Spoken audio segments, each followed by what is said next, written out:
for Institutional Development at the European University Association. And this year I have also the pleasure of serving as the chair of the program committee for the European Quality Assurance Forum. And this is the capacity in which I'm now welcoming you to this year's EQAF. EQAF has been an event that E4 Group has been organizing since 2016. What is E4 Group?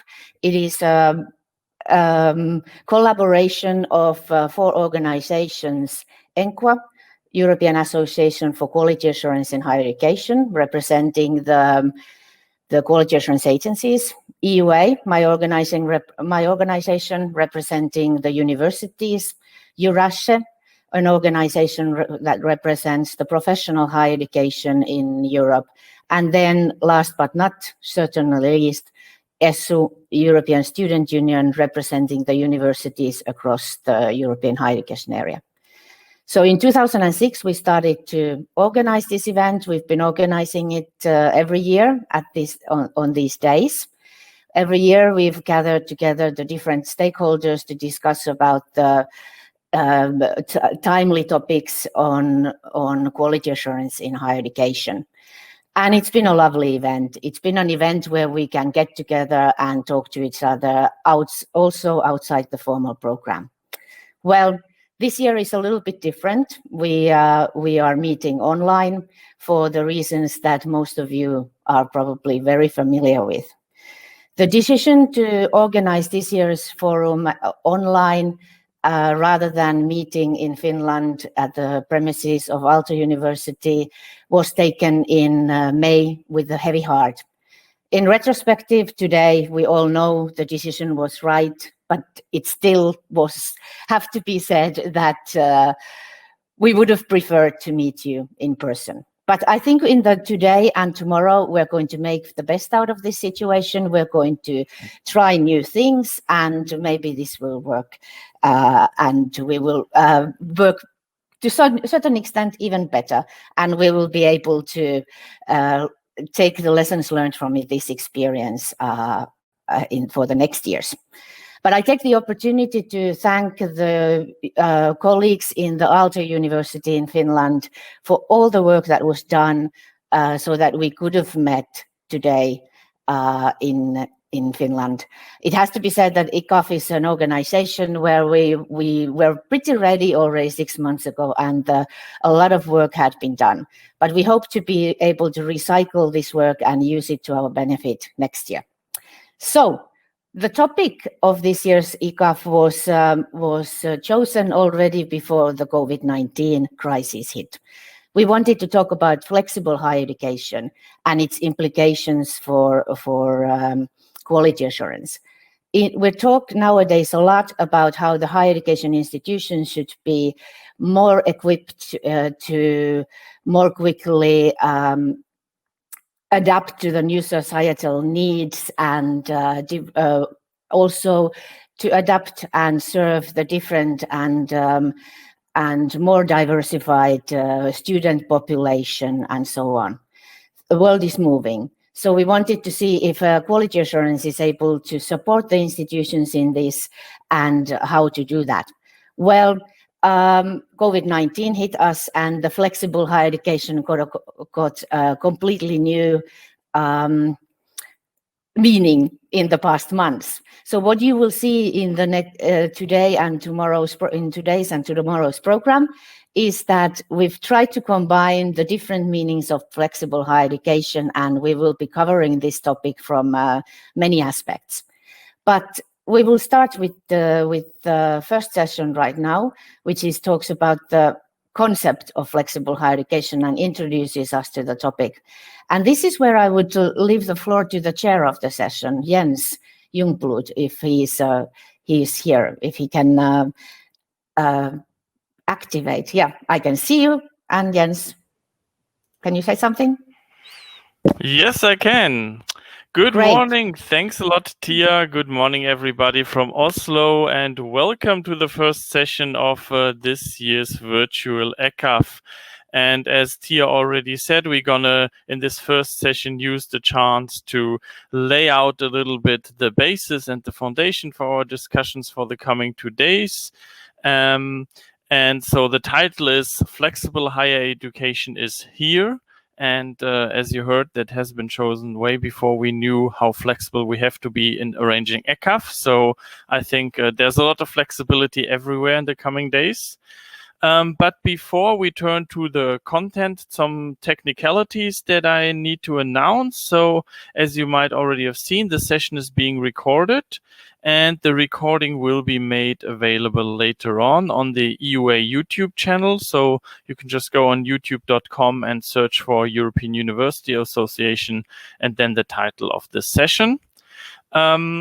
All those who registered for the session, they will also get a link to the recording and the presentations of the session after it has taken place. You as participants can interact through the chat, and I saw that a lot of you are already taking the chance for this, which is wonderful.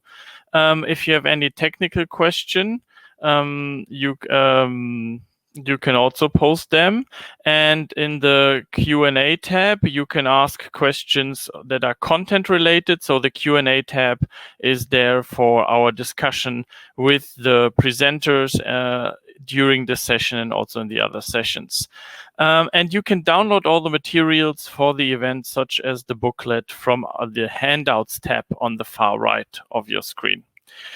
So after having taken you through the technicalities, I have the luck to chair a session with 3 wonderful speakers this morning.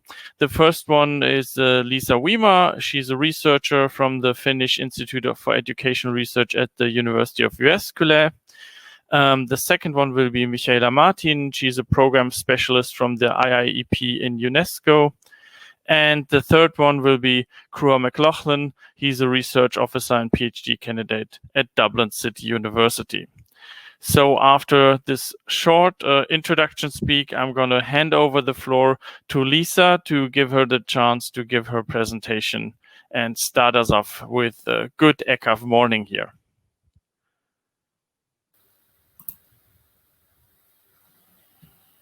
Good morning. Hello from Helsinki. Thank you for the invitation.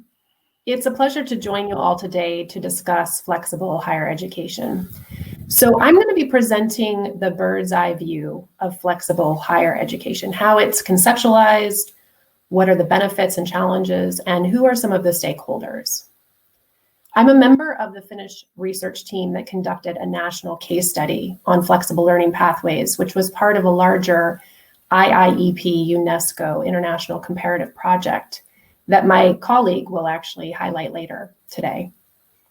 So in presenting this today, it really gave me an opportunity to reflect back on that study, but from a wider lens. We begin with concept flexible learning, which is the foundation of where flexible higher education developed from. Flexible learning is the idea that teaching and learning is free from the limitations of time, place, and pace. It's where the learner can choose their entry and exit point, their learning activities, and also their assessment tasks. Focusing in on the entry and exit points highlighted in the flexible learning literature, we see that the idea of flexible pathways into and across higher education has gained traction. So here you can see in 2015 definitions for flexible pathways. The first one was developed by UNESCO as part of the Education 2030 agenda, and that definition focuses on entry and re-entry points at all educational levels, and the recognition, validation, and accreditation of both non-formal and formal education. Again, in 2015, we see the European Commission spotlight flexible education pathways as a successful national policy discouraging higher education dropouts and supporting higher education completion. In this definition, the recognition of previous educational achievement, as well as transferability between institutions and study programs, is highlighted. Here we see data from Eurydice, and this is a snapshot of some European countries who were developing flexible learning pathways in 2015 and 2016. As you can see, this is not a new phenomenon and continues to develop as higher education's aim to be more efficient and equitable. And especially now, we see flexible higher education really developing in COVID-19.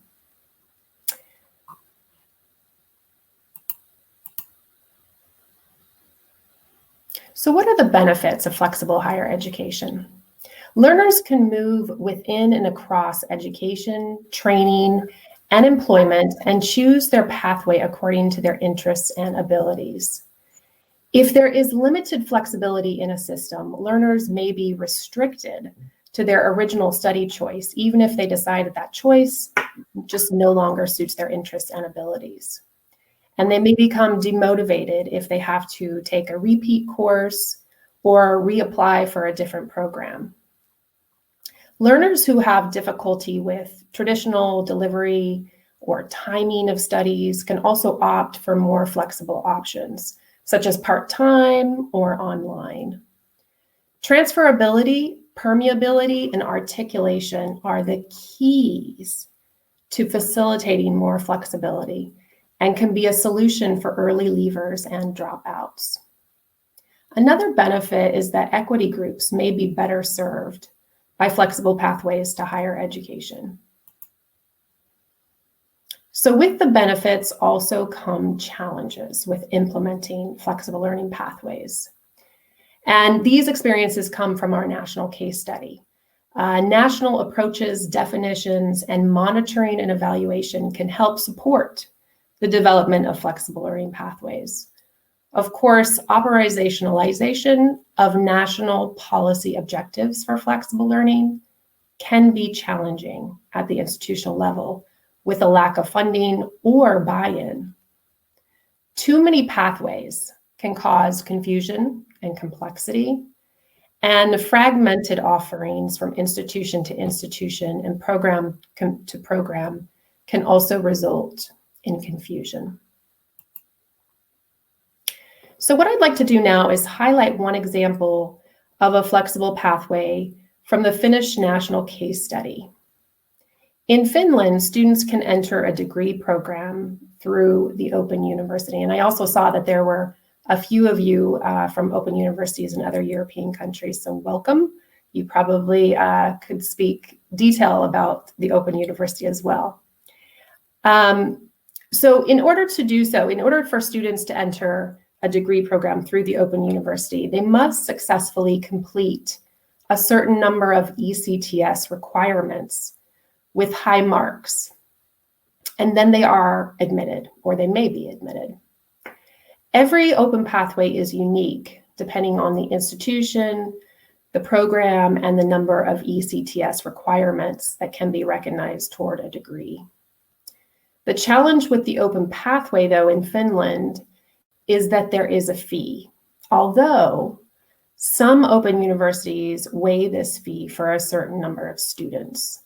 And another challenge is that open studies are not available for every degree program. For instance, the very highly competitive programs, such as teacher training, there are no open pathways to those really competitive programs.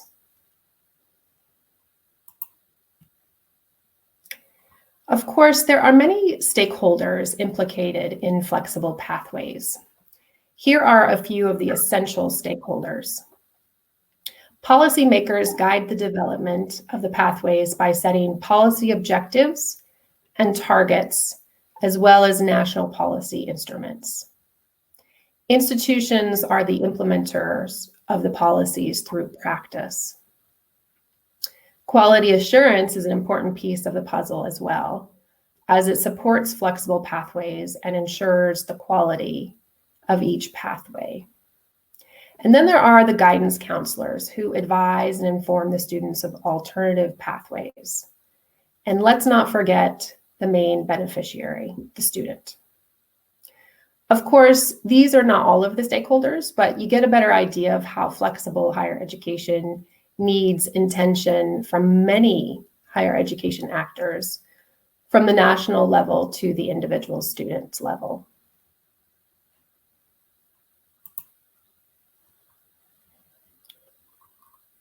To sum it up, from a bird's eye view, flexible higher education has been viewed as a value principle, as it may be a way to ensure higher education systems are equitable and better serve the needs of our societies.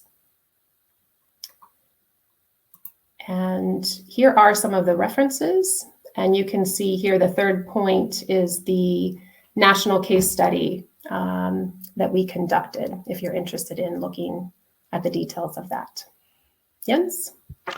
Thank you so much, Lisa. Let me come in here. Perfect.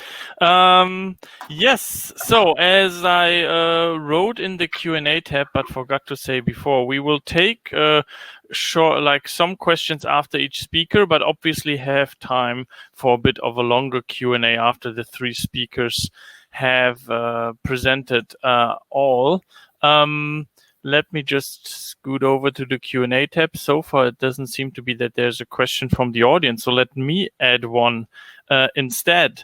Thanks first of all for your presentation, Lisa. Sorry for not doing that earlier. So what would you say are preconditions that are needed to successfully develop and implement something like flexible higher education? I mean, you showed very well the advantages, but I mean, can everyone everywhere do that? Well, I think that first of all, there needs to be a well-articulated need. And that's both at the national level, but then also at the institutional level. And, you know, of course, at the national policy level, there's the policy instruments, and then there's also the steering mechanisms that facilitate and support flexible learning pathways.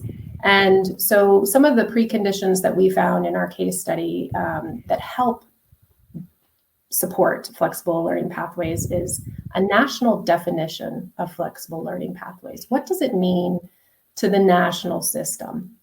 And with that comes a comprehensive approach, because flexible learning pathways can very easily become fragmented with multiple pathways, and it can be very complex. But I think that that's one precondition that can be very intentional at the national level, is coming up with a national definition and a comprehensive approach.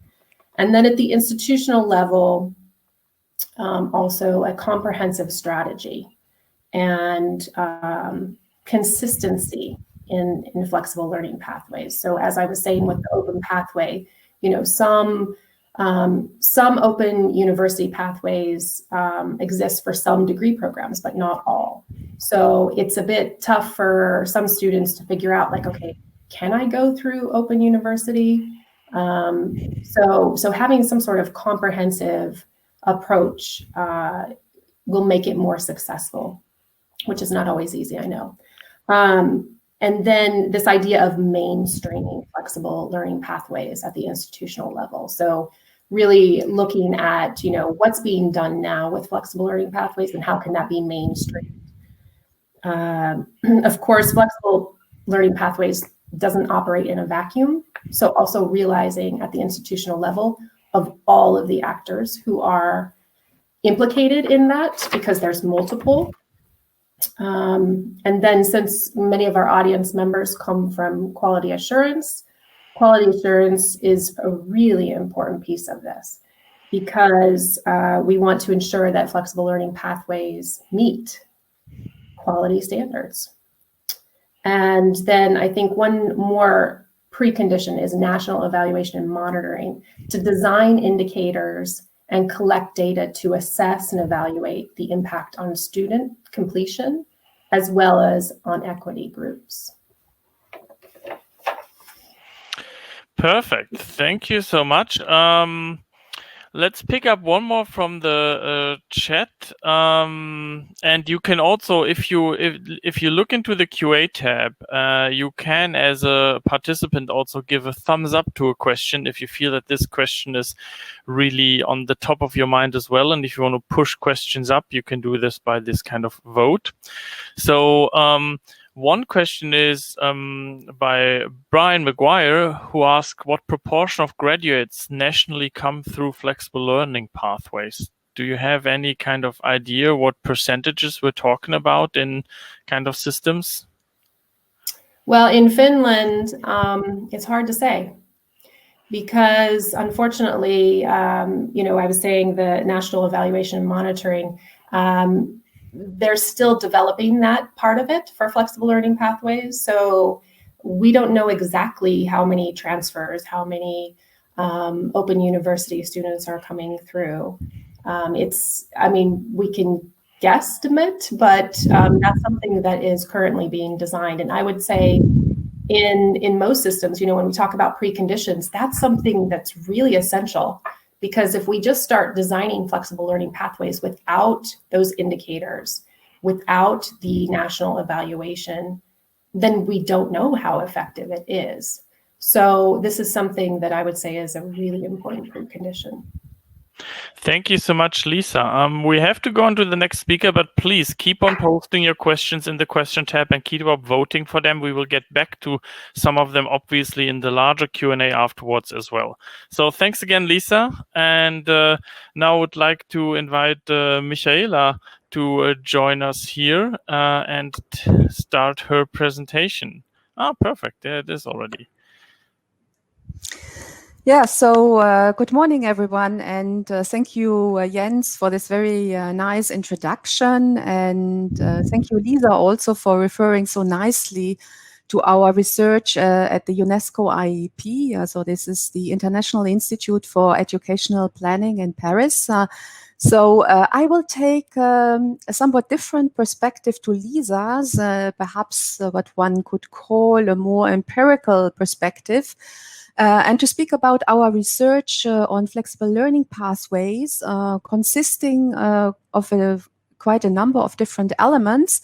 We started by taking stock of what comes out of the literature on flexible learning pathways internationally, and there's a publication already available on that.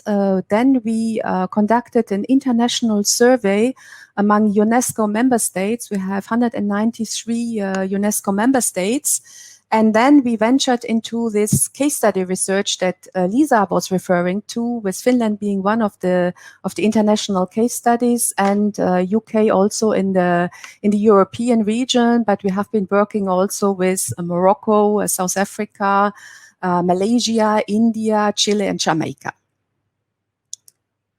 Now, some words about why we conducted this research. There are a number of trends, broad higher education development trends, I think that provide the rationale for this research. And one being the very strong expansion of higher education enrollments internationally. So in the year 2000, we had 100 million students.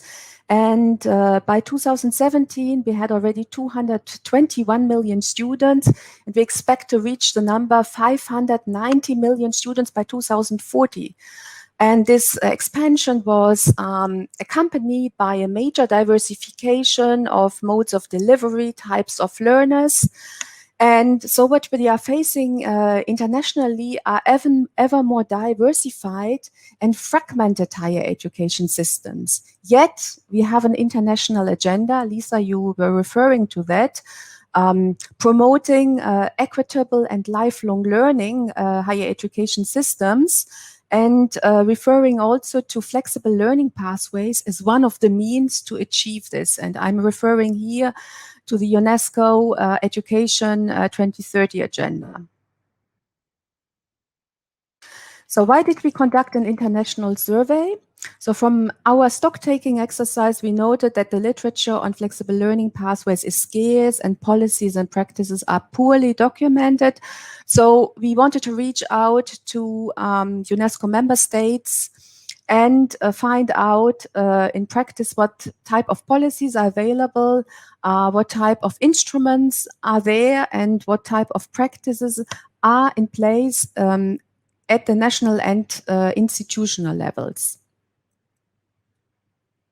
Now, so what did our international survey cover? We looked into alternative admission pathways, the role of national qualification frameworks, role of quality assurance, and the role of credit accumulation and transfer systems. So these are the backbone to support flexible learning pathways. And some words about our sample of responses. So we received some 87 country responses. So half of the UNESCO member states responded, and there were 75 responses were exploitable. And most of the regions are quite well represented. In Europe, we received 21 responses out of a total of 52 countries from the broader European region. Now, we wanted also to take a look at the system structure, because the system structure, whether we have unitary or binary system, provides the background of the potential for flexibility. Binary systems are more difficult. In binary systems, it's more difficult to establish flexible learning pathways because you have to overcome administrative fragmentation between the TVET, higher TVET sector and the academic sector often at times. So there is evidence that suggests that unitary systems can minimize horizontal differences and reduce inefficiencies and fragmentations. So what we found out in our international survey is that there is in our sample, there was a kind of an equal representation of both binary and unitary systems, 35 for each. In the European region, we have more unitary systems. 13 presented themselves as unitary systems and 7 as binary systems. In terms of modes of delivery, we asked a question about the predominant modes of delivery of higher education. Face-to-face full-time being one, distance and online being another, face-to-face part-time being a third one. So what we found is that, of course, without much surprise, face-to-face full-time is, of course, a predominant mode everywhere. But prior to COVID-19, many countries were already widely engaging into distance and online delivery. A little less in the European region than internationally, where we still have a strong predominance of face-to-face full-time delivery. We also asked a question about access modes to higher education, to both ISCET 5, and this is short cycle higher education, and ISCET 6, which is degree granting higher education. So what we found out is that in terms of alternative access modes, it's easier to enter into short cycle higher education than it is to access bachelor's level, degree level higher education. And recognition and validation of prior learning, which is existing already, but it is more typically applied to short circle higher education. So recognition and validation of prior learning is a stronger element for short circle higher education. We also asked a question about the existence of national qualifications framework. We know that not only in the European region, but internationally, it's one of the predominant higher education reforms worldwide. So we asked the question about the type of the NQFs. So a vast majority of countries have an NQF that includes higher education, vocational education, and general education, but often these are not interlinked into or they are not part of a comprehensive national qualifications framework encompassing all different levels. And national qualifications frameworks recognize an integration of adult education, non-formal and national qualifications frameworks that recognize an integration of adult education, non-formal and informal learning are not as widespread. And we asked also a question about existing linkages between national qualifications frameworks and program QA.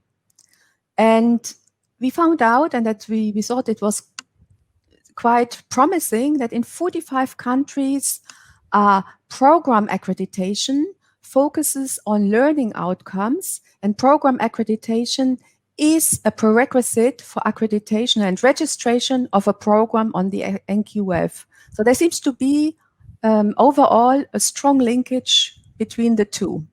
1 more minute. Yeah, thank you very much. I'm coming to the lessons learned. So, as the title of the of our session says, flexible learning is there already, and it's high on the political agenda. So more diverse pathways are used to facilitate entry at the level of short cycle qualifications compared to the bachelor's. So we are stronger on flexibility in access to short cycle education.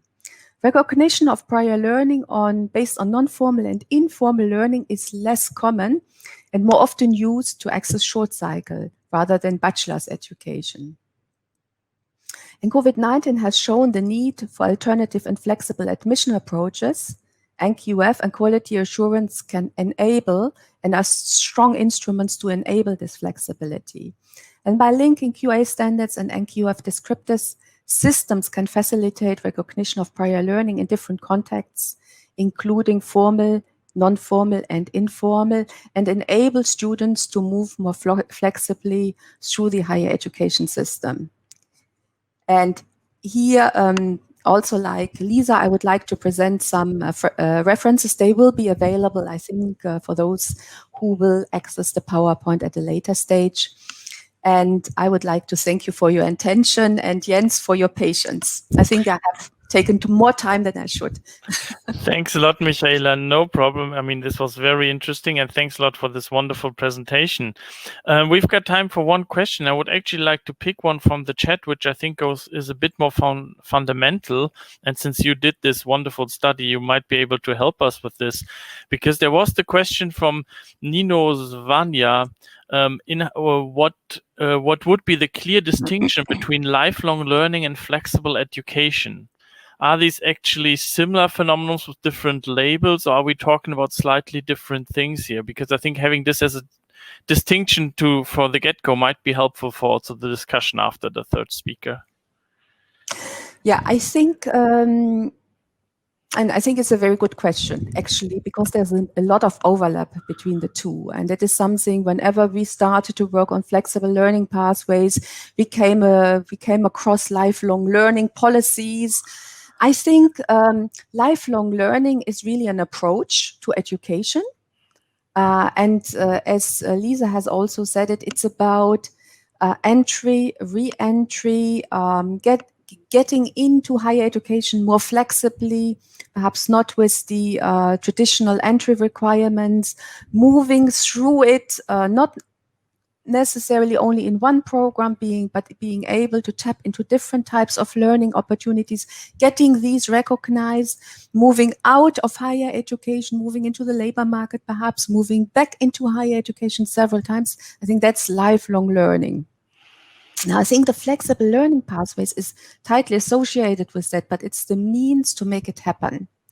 And it has to do with policies, it has to do with legislation and regulations also. And I think that's also a hope that this will be something to be discussed also in this conference, because I think depending on the higher education system and that we are operating it, we will always have certain types of higher education institutions working together.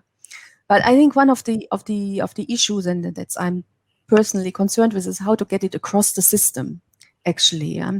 And so I think that requires a national approach. Yeah, very good. Thanks so much. There are many more interesting questions. We will come back to them in the Q&A after our third speaker. Thanks at this point, Michela. And I'm very happy to turn over the floor now to our third speaker, Crewer McLaughlin from Dublin City University. He's a research officer and PhD candidate there. And he's going to finish up the first session with his presentation now. Thanks very much, Jens. Perfect. So thanks very much. It's great to be here and to be talking to you. And I think that there's a lot actually that we have in common, the second speaker and ourselves. So hopefully we'll have a really good chat afterwards. I apologize about my camera as well. It just actually dropped there before the session. But do please put questions into the chat box and I'll respond to them towards the end. So firstly, I'll just talk briefly about Dublin City University. It's based on the north side of Dublin in Ireland, which you may be familiar with. And we're a university we're quite a young university, but we have a strong pedigree within this field where it comes to flexible learning perspectives and diverse conceptualizations of learning as well. So to talk about this study context, I guess in comparison to our two other speakers, this is more of a case study, but it's a discussion of a series of master's level qualifications that we've delivered recently in conjunction with an industry partner, SkillNet Ireland, which are a retraining group. And what was interesting about this context for us was that we have extensive experience where it comes to face-to-face delivery and online delivery. There's a very well-regarded program, DCU Connected here. So we've been in these spaces for a while. But when it came to workplace training and skills development, this was something that was quite novel. And the reason that it serves as quite a useful case study for other universities, we feel, is because of it really does raise a lot of questions about the QA development and change implementation as well. So I've just put up a couple of slides to demonstrate one of these master's level qualifications. This is our MSc in Computing, Artificial Intelligence. And one of the keywords, it's already come up within the presentations, but flexible was a core concern here. You can see the indicative content and that students that were taking part in this master's, it's a part-time master's qualification, a 2-year master's. And you can see, for example, some of the requirements there, but it was geared towards those who are actually in employment at present. So skills development, particularly in the artificial intelligence sphere, seeing as that is itself such a topical area. Now, when we were actually commencing our design, there was obviously a lot of QA fundamentals. The first is a focus on academic excellence. That has to be central to any form of academic delivery. But we also wanted to ensure online delivery. So it had both synchronous and asynchronous elements. That word again, that it was a flexible learning design that people could dip in and dip out and fulfill their academic commitments while also being in employment. In addition to that, that it would be applied and career oriented, very important, and that it delivered those skills for people on the job, and that it was delivered through the Future Learn platform. This is a MOOC platform. You may be familiar with it, but they actually served as a central partner. So this brings an extra level of complexity to the QA processes here because we had such an external partner. And this is essentially our QA process. And we highlight this because it does point out the complexity that's entailed in this type of development cycle. And we have highlighted here that it's a collaborative approach. So for example, firstly, we were dealing with academic staff. Obviously, they're the experts, course materials, the pedagogical approach, and assessment practices is very important as well. We're very much controlled by academic staff. But in addition to that, we have a learning design unit here in DCU, the Ideas Lab, and they would have had learning technologists who were focused on scaffolding and the technical recommendations and in providing, for example, solutions for how to change an assessment practice and bring it online, perhaps in a way that it hadn't been done before. What's interesting is you'll note the arrows that I've placed into this to point out that this was very much a cyclical process. So academics often had thoughts on the technical aspects. And in addition to this, learning designers could often bring their own significant experience to bear when they were talking to academic staff about how to redesign specific practices. And in addition to that, you'll see the third box there, which is the platform quality assurance process within FutureLearn. So everything that we developed was then actually assessed externally also, which brought an extra layer and brought an interesting new lens for us when looking at how this was designed, because you can see the arrows as well indicating that this process, this external process, was very useful in highlighting elements, for example, in our own design and in our own processes, areas that we could perhaps improve or look at as well. So a really interesting interactive process of QA. Now, the first thing we'd note in reflecting on it is that win-win is really possible, but the changing structures and curricula that are kind of inherent these days are really challenging and complex. Now, a second element we point out here is that when we're talking about QA, there's really very diverse means of conceptualizing QA. So on the one hand, we can talk about it as compliance, ensuring that a product or that a academic offering is reaches a certain standard. That's a compliant perspective, perhaps. But in addition to that, it can also serve organizational and strategic purposes as well. So, for example, we've taken a lot of the lessons learned through this development cycle, and many of the things that have been learned by our learning technologists have then been brought home to other offerings, particularly with COVID. And we can see the need for these types of skills, that universities have diverse means of actually building academic offerings as well. Now, in addition to that, we'd note that working with FutureLearn also brings new perspectives, very new perspectives that are very interesting organizationally. So bringing in those different perspectives is also very useful.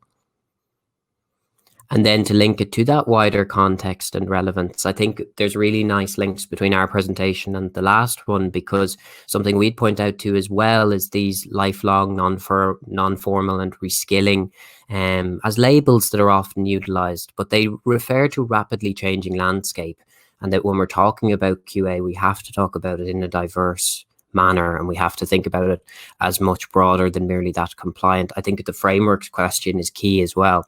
And an example of our thinking on this is that DCU has recently launched a micro-credential. So we'd say that that's an important concept that is coming to the fore. You can see it in the European Commission, for example, as well. Micro-credentials being those that are smaller forms of qualification. We think that there's actually quite a bit of potential and space here. So this is our recently launched micro-credential in FinTech, financial innovation, that's aimed at people who are working in the financial services sector. So I think you can see straight away that there's varying diverse means of qualifications, but I think the framework question is critical. How exactly do these map to our existing frameworks, and how do we ensure quality in that as well? So to look to the future, we'd say that a really important question is that a really important point is that there is no one size fits all approach to QA. Something we've learned through our experience has been that both personalization and standardization are two, we might say, diverse trends, and they're both sometimes in tension. So individual universities often want to have personalized offerings, but then we have this broader framework perspective and standardization, which is quite critical to account for as well. And then we'd note that including those diverse stakeholders, so this is an example where employers and employer groups were included, but trade unions and societal stakeholders are really critical as well, that any of our research and any new qualifications that are brought in actually link to these wider societal groups as well. Very important. So to finish up, what I'll note is just some core questions that have come to us, and perhaps they've also come to you as well, which is about how exactly can QA processes inform those changing academic environments, giving this word again, flexible, and flexibility, the ubiquity of it now. We'd also look at it in a kind of critical sense. What are the tensions and the opportunities as well? What are those stakeholders for yourselves, if you're thinking on this, that might require further engagement? And then more broadly, whose conception of quality matters? That's something that's come up here. Obviously, we're quite time limited, so we can't get into too much detail. But this conception of quality, when we're talking about quality assurance, is something that I think is not going away, and it's going to become ever more relevant. So I will say Gurav Mahagliv, which is Irish for thank you very much. And if you have any questions, I'd be happy to take them.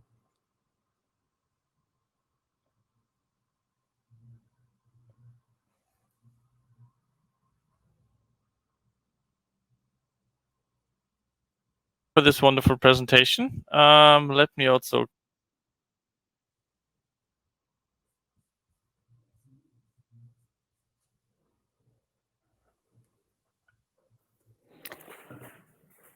I wonder if we have lost our chair of the session.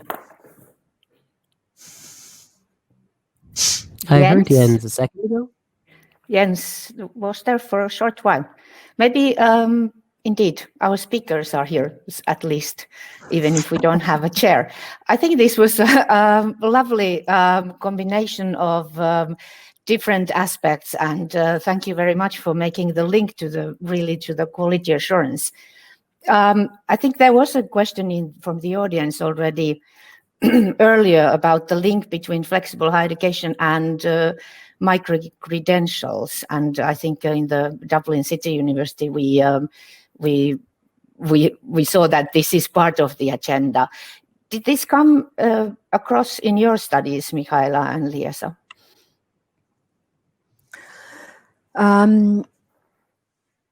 I think, yes, it has come across some of our, we haven't asked any question about this in our international survey, but it has come across some of the country case studies. I'm thinking, for instance, the case study about Malaysia. The Malaysian Qualifications Authority, MQA, has actually developed guidelines for the quality assurance of micro-credentials. So what I take from there is that the National Qualifications Agency in Malaysia takes it up as a challenge to, in a way, quality assure, quality control, quality assure the use of micro-credentials. So I think, and what this means, of course, is that the unit of analysis of quality assurance changes quite a bit, because usually we look into institutions and we look into programs in quality assurance. So here the unit of analysis becomes actually the micro-credential, which is a subunit of a program. And that raises, of course, the issue, the whole issue, I think, and it is one of the tensions here, of how a micro-credential relates to a broader program. Because the idea of micro-credentials is that you can accumulate them to build them up, perhaps, hopefully, towards a qualification. And so how to, not only to quality assure the subunit, but also to make sure that there is coherence in a pathway. And I think that's a challenge, perhaps, at this point in time, we can simply outline, as an issue.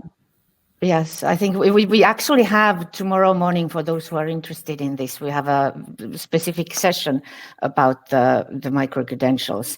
But perhaps a question to the case study from Dublin. Do you build the micro-credentials to lead to a program, or are they seen more as a standalone offer for individuals who just want to come and take one course? I think that Michela is very correct. There's a real tension at the center of this, which is, I think, using a word such as pathway, or having that it is both. And that is sort of part of the, as we say, the tension is that, is it an individual block, so something that someone can take for its own sake, or is it something that then leads to that wider qualification? And I think that while it might be considered what we call in Ireland a cop-out, which is where you kind of talk about both sides at the same time, I think it is important to talk about that. It is important that it has a means of becoming both. And the reason that I'd highlight that is something we've noted with many of the persons who've been taking the micro-credential in fintech, for example, is that often these are people that are highly educated and they already have a degree, many have masters, and for them, their purposes that they are doing the micro-credential is to stay up to date, perhaps, with developments in the sector, to talk to academics that are well-versed and well-skilled in the sector. So having a means, and this is where the tension comes in, within a single framework where we can both assess that type of learning, where that is essentially something that is for a specific purpose and perhaps for a specific employment purpose, but then also having that as something that the student next to that person could be taking as a module that itself leads to a broader qualification to a degree. And that is something that's critical. When we talk about terms like unbundling, I think that that's where this interface is really interestingly with QA, because I think that every university that's engaged in this has to have those dual lenses, for want of a better word, to see it as both useful in and of itself, but then also, exactly as Michela says, that it has that quality assurance that it is part of something broader. So that's kind of an answer that suggests both are true, but I think that's the way that we're going, or certainly trying to go. So we seem to need flexible quality assurance also for the flexible higher education. But Jens, Yeah. I'll leave the floor to you. Yeah, thanks a lot for filling in, Tia. Somehow the system felt I wasn't sharing well, so it wanted you to have Tia. We had one more question from the beginning that I hope Tia didn't ask you yet, but I think it's from Geneviève Lefort, and I think it's a very fundamental one. What is actually the size of student population that we're talking about that would like to or would need a more flexible path? Because one is the size that is using it, which is obviously also a product of the offerings. But do we have an idea how much students could be interested in it? Or maybe also, have you seen at DCU, for example, after developing these programs, an increased interest? So maybe there's something from the study and both from the case experience. Well, I think what's really interesting there, Jens, is, and this goes back to the way debaters talk about things, or philosophers, but we almost have to define the word student there. Because I think that's the central point. How do we conceptualize the student? So when we talk about the size of the student population, who do we consider a student? Do we consider, people between the ages of 18 and 22 that are on campus as students? Or do we consider, a 35-year-old woman who works in financial services and who has a master's level qualification? Is she still a student? So where I think the things about lifelong learning, where I do think some are independently useful in a sense, is when we're talking about the size of specific populations, is to say that learning for different purposes is relevant, for very different populations at different parts of the lifespan. So for example, with this qualification, or these qualifications, I should say, you might have had some students that were coming for the first time into education, but again, you might have had students that were very experienced, and that were looking to pivot, as the word is often used, within, a changing labour market environment too. So I think that the scale of learners now on the practical side, when you're talking about the number of students registered, it tends to be 30 to 40 per course. So I think per year. So in that sense, it's not revolutionary. I mean, we know there's a lot of stuff about MOOCs and talking about having 100,000 people learning, but it really depends how you define the student, I think, and how you define the learning as well. But I would say that there's real potential here, and this is it. I think it's only going in one direction if we look at the European Commission statements as well. Whatever we label it lifelong learning, I think it is something. There are whole populations out there, for whom these kinds of programs, I think, are probably very relevant. Yeah, and if I could perhaps add to this, I think what is also a little bit difficult to assess is really who knows about flexible opportunities. Because what we found from our research is that in many countries, the information and guidance systems are really deficient. To inform students about students, or let's say potentially interested learners, about the possibilities that exist. So information and guidance systems, both at the national level, like platforms, electronic platforms that provide information on existing flexibility in the systems, are often not there. And at the institutional level, often guidance counselors do not inform appropriately about existing flexibilities in the system. So there is a whole area of information gap that exists in the in higher education systems on existing flexibilities. So who is interested depends also on who knows about existing flexibilities, and I think that is really something that clearly comes out as a shortcoming here. Yeah, and I want to jump in here and just take a moment to also look at this current COVID-19 era that we all find ourselves in. And we all need flexible learning right now in this moment. And we are diving in, we are thrusting, into it kind of on the fly. We're learning as we go. And I really think that this is going to open up our paradigm around teaching and learning. And, all of these hybrid models now and the blended learning and this creativity that's occurring now on the virtual side of it. When we talk about where is the need is right now. And so I think that this is going to dramatically shift the way that we think about studying, like during the studies, the flexibility that we're offering during the studies. So it's going to be really interesting to see afterwards what this looks like after, post COVID-19, after this major disruption.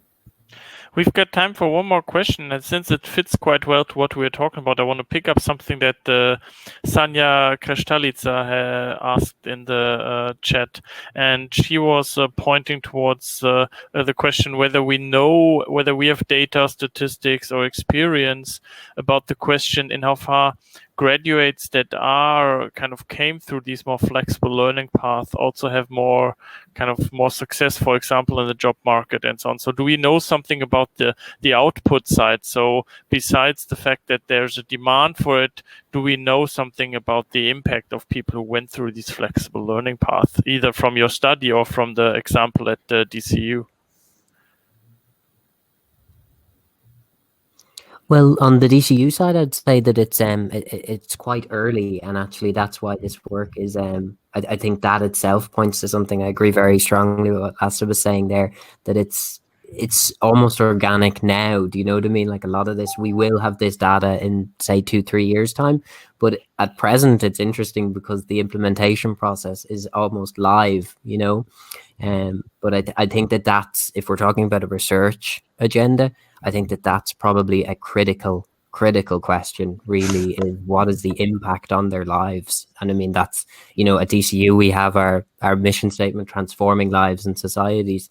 That's the ultimate thing we want to do. So absolutely, the proof of the pudding's in the eating. So I'd be interested if Michela has any data on it, but I think that's a central question, really, isn't it?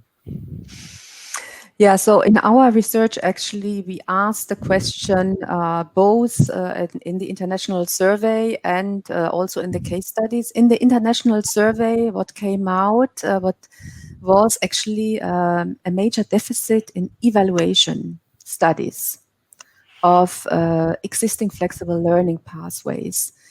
There could be, in some countries more than others, there could be data, for instance, on how many students enter through recognition of prior learning procedures. How these students are doing during their studies is hardly ever documented, and how they move on to the labor market and how they're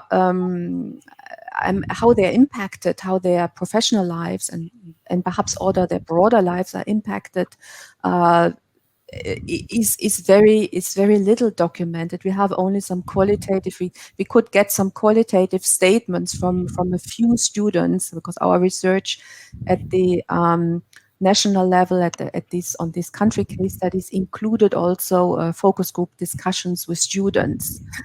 So we have some qualitative statements on that, but it's very difficult to say how, to make any broader statement on how this has facilitated a labor market entry. I think it would require actually a separate research. Is anything from Finland you know on that, Lisa, or was that also a bit outside of the scope of the?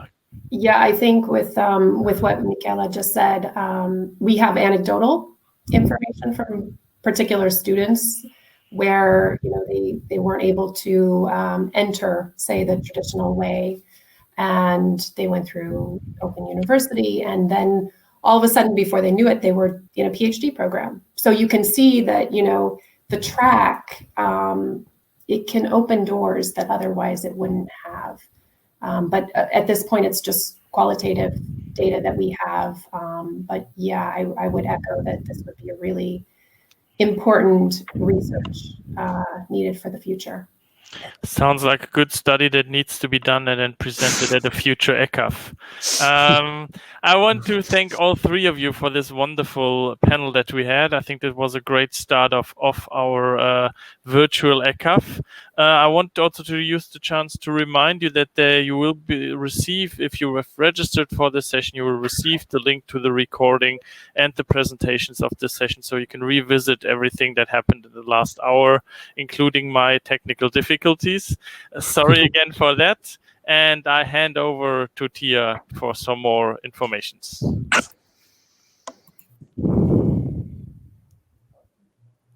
Thank you, Jens. And thank you for all the speakers for a absolutely excellent start for our EQAF and framing the discussions of the next sessions. We are now going to take a half an hour break in exactly 11:30 of Brussels time. We will meet in another room, in a Zoom room, and we will discuss the internal quality assurance in the emergency situations. So I do hope that those of you who have registered for that, remember to log in on time. We have an exciting session ahead of us. And for those who didn't choose to sign up for that one, I hope we see you later in one of the other sessions. But in any case, see you soon, and the discussion will continue. Thank you.